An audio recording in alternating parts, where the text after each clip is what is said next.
Namaste, this is Yama and today's video is the 8th episode of the Mahabharata. In the previous episode, we discussed that Purochana was thinking to set fire to the wax palace in which the Pandavas were living. But before he could do that, Yudhishthira opened the tunnel which was dug by a miner, and he was sent by Vidura. All the four brothers and Kunti Devi got inside the tunnel safely. But Bhima rushed outdoors and locked Purochana in his room and set fire to his room. Then he set fire to the various places in the palace and rushed to the tunnel without getting injured. As they were walking through the tunnel, they could feel the heat above their heads.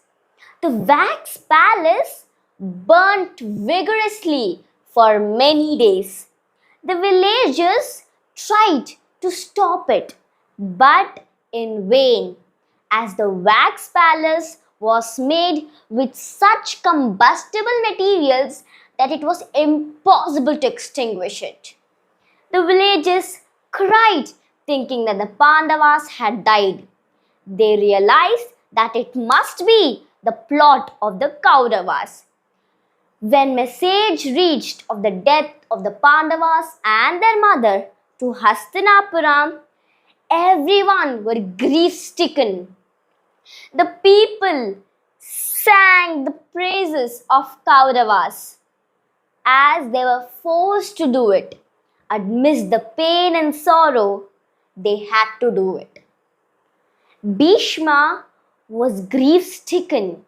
He thought he would save his family. He started crying despairly.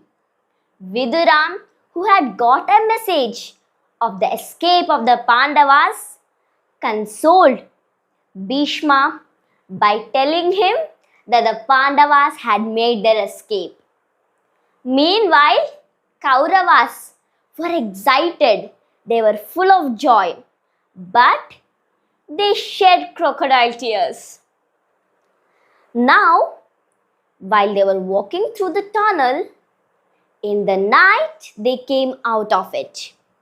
As they were starting their journey to go away from there, it was an exhausting journey. So, Bhima, seeing that his brothers and dear mother were very tired, carried Kunti Devi on his shoulders and Nakula and Sahadeva on his hips and supported Yudhishthira and Arjuna by his hands. With having such a load too, Bhima rolled like an elephant amidst a forest. After some time, due to their exhaustness, they had to rest. But Bhima did not rest. He started seeing and searching for food. After a few days, they reached River Ganga. There, a boat and a man in it awaited them.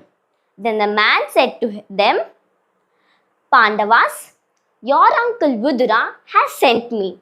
He said you to be very careful and be in a disguise, as you must not reveal your identity to anyone.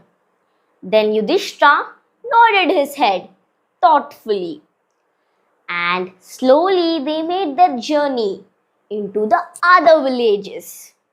But back in Hastinapura, there was full of grief and sorrow, thinking that the Pandavas had died. But they had not. And after a few days, the Pandavas reached a forest called Hidimbavan. And I'm sure I'll tell you what will happen there in our next episode. If you really like my video, then please do like, share and subscribe. Thank you.